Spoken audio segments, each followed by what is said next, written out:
Ladies and gentlemen, welcome back to Driven Wyld. Today we are talking about Driver EXPOSED Dlivrd for this shady practice. So recently I received a DM from one of my subscribers, Felix. Thank you so much for emailing me about this and making this video possible. It wasn't really an email, it was more an Instagram DM conversation. And he's been a long-time subscriber for the channel. I think even before I was monetized, actually. And we were talking about some catering companies that we work with, and he had a shady experience with one of the more popular ones as of recently, Dlivrd. So with that said, I want to go over exactly what happened to Felix here, what shady practice Dlivrd is being exposed for, and everything in between. But before we do that, let's go over a quick disclaimer. The content of this video does not contain and is never intended to be legal, business, financial, tax, or health advice of any kind. This video is for entertainment purposes only. It is advised that you conduct your own research and consult qualified professionals before you find anything you find online. I also want to be clear that everything that we're going to be going over is very market dependent, especially with catering companies like this. So what applies to me in my market or him in his market may not apply to you. So with that said, let's get started. I'm done with Dlivrd. They suck, bro. Every effing day they send me $20 orders. Sometimes they go 13 effing miles for 20 bucks. That's not worth it at all. I'll stick to Dlivrd that. So Dlivrd and Dlivrd that are both food delivery companies technically, but they're more towards catering, and catering requires a little bit more extra attention. There's a lot more specifics that go into it, and that's why their value is normally higher. That's why when you hear $20, that's like, oh, that's a really good food delivery order. But in reality, it's not food delivery, it's catering. Catering requires you to set up the food. It requires you to not be too early, not be too late. You're on a specific timetable, and everything is scheduled. Oh, you could get a bunch of them in the same day. Well, you could if you accepted a lot and it's scheduled good that way. But in most cases, it's really just an add-on to food delivery than it is a standalone business model at the moment. It could grow into something better, but for now, that's what it is. I don't blame you. They're playing too many games with drivers too. I'm finding Dlivrd that more lucrative myself. I gotta remake my Dlivrd that video, but if you want to know a little bit more about Dlivrd and my experience with them, I made a video talking all about that. I will leave that in the description. Feel free to check that out. Yeah, I'll just stick to them. I don't know how I see people getting 100+ orders from Dlivrd and I only get 20 bucks every single time. I think it's a market to market thing. Some markets are just better. My shit sucks then. Yeah, I gotta say, some markets you could get really good orders with Dlivrd, and some you're just better off with Dlivrd that because of the tip pooling system. I hate to say it like that, but it's true. I'm sure Florida gets bangers on Dlivrd. I have a friend that gets orders that are 100 and up. I love how people say, like, this state does better, when in reality, the state is a big place. It really comes down to the exact market you're in. I'm in Pompano Beach. I'm in Fort Lauderdale. Yeah, there are some good orders that come through. I've never had any popping over 100. I've had some go into the 50s. I think the best one that I received was 150 and change. That's it. I've never gotten 100+ orders. I've more consistently got like 27, 28, things like that. Depending on which part of Florida, yeah, I did 22 orders with Dlivrd and I only got two $50 orders. Otherwise, I got a few upper 30s, but the rest were in the 20s. I haven't received orders like $100, and not to mention how they bait and switch their drivers. I have made more consistent income with Dlivrd that overall. Yeah, I want you to imagine something for a second. You schedule yourself in to accept an order at like, let's say $100 and it drops to 20. That's a genuine risk that you can have when working with Dlivrd. And that's happened a lot. Yeah, I remember you mentioning that. They're pretty shady. I declined an order for a few days ago and they called me on the phone. You see, that is some shady stuff right there. They're calling you after you said no. Like, that is some shady stuff. Like, that is boundary pushing stuff. Like, one of the things that makes makes independent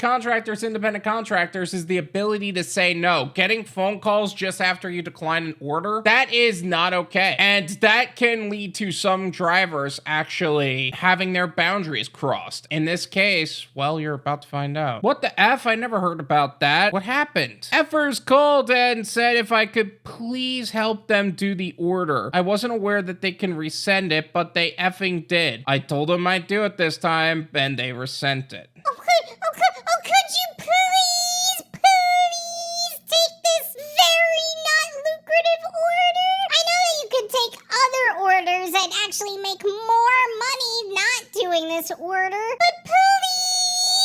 Seriously, man, that's a freaking joke. So I got an order. It was offered for $20. The problem, it was like 11 miles. And honestly, it wasn't worth it to me, at least. I declined it. Within 3 minutes, I got a phone call from one of the Dlivrd representatives. Her name was Catalina. I remember it perfectly. She asked if I could please help them out by doing that order for them. I thought it was a joke at first, so I said, sure, that's fine. Within a couple of seconds, the order was sent back to me. I accepted it, but I was never aware that they could contact you directly to see if you could complete an order for them. So to be clear, he was sent the order, said no, they begged him to take it anyway, and he accepted the order. Like, you would think that at least you could ask for a better pay rate, they would offer you more money, but it would to help them out or whatever, or they would just prioritize you for better paying orders. No, that's why you never work with these companies, because this is the crap they pull. If they send you a good order, that makes sense and you can take it. But if they're not sending you a good order, no, sucks to suck, bro. You sounds like you should pay your drivers better. Wow, they certainly work fast. I'm not surprised either, though. Have they sent you any good orders since? Nope, all of them are $20 orders. No,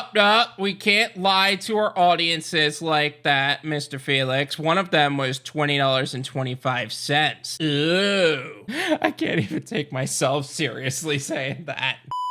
Jesus, that's insane. You would think at least one of them would be better after them begging you to take it. Which of these was the order that they asked you to take? This one, TOA Mediterranean. So yeah, that's a $20 order. And for catering, that's kind of a big deal because you're expecting people to set up and everything. It's not like you could just drop it off and leave. It's, you got a $20 order, you have to set it up, you have to make sure it's on time, you have to bring a large number of bags because they're not even gonna bag it for you. It's a whole thing. And I asked him if the resend message was the same one as the first. That's the thing. It didn't resend on the text, just in the app. I was literally on the line with her. So that is something that a lot of HR departments do, actually speaking. If you've ever had the suspicion that a job was trying to fire you, but you didn't actually have a paper trail, that is the literal job of a human resources department, is to make sure that they gaslight you into thinking you're the crazy one and make sure that any problem that they say that they're gonna handle, there's no actual documentation of. And if there is, make sure that the company itself is less liable. Human resources is not there for you, they're there for them. So they're trying to make sure there isn't a paper trail for what seems to be something very illegal. Because if you're pressuring people into taking orders, that sounds shady. That sounds like you're trying to push an employee mindset upon independent contractors. Drivers need to consent to the work that you're trying to push on them. I know,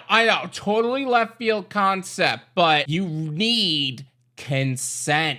Because if they say no, the answer is no. Gotcha. Why do you gotta make it sound so horrible? It's almost like you're making them sound like legitimate criminals that hurt people on a regular basis. And if you honestly don't think that the executives of this team don't operate that way, you're out of your goddamn mind. Okay, sounds like they are trying to cover their tracks for something. No paper trail, no problems. It is why most HR departments want to do everything in person or on the phone as opposed to in writing. Yeah, I thought it was a joke, LOL. They are a joke, LOL. I just asked the Discord I'm on, and I'm not the only one, LOL. Name redacted, said they called him too, LOL. This is my opinion.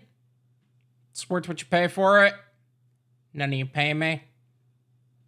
There you go. Whenever there are companies that operate like this, almost all companies do, by the way. This isn't a left field concept. Doordash did this for a while. Grubhub did this with a lot of their catering orders and their scheduled orders, especially with no tip customers. The list kind of just goes on. Shady things like this happen all the time. Just because the customer decided to be a piece of crap doesn't mean we need to serve them. And just because a company is calling you and asking you to accept it doesn't mean you should. You need to develop such a firm sense of boundaries so that way this stuff doesn't happen. Because Felix got pressured into taking it because he thought it was a joke. But I think someone who is a little bit less versed, someone who is not really experienced enough of these apps, can end up on the receiving end of some shady stuff. And what do you know? That's what happened to Felix. Imagine if it was somebody who had a weaker will on the subject. And yes, once you get into the catering space, it's safe to say that you're much more well-versed about this stuff. But either way, it's some shady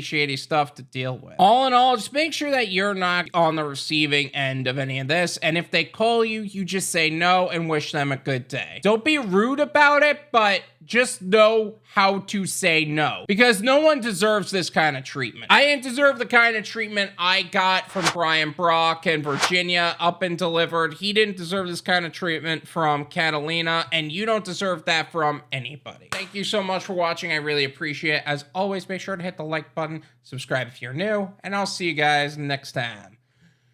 Peace.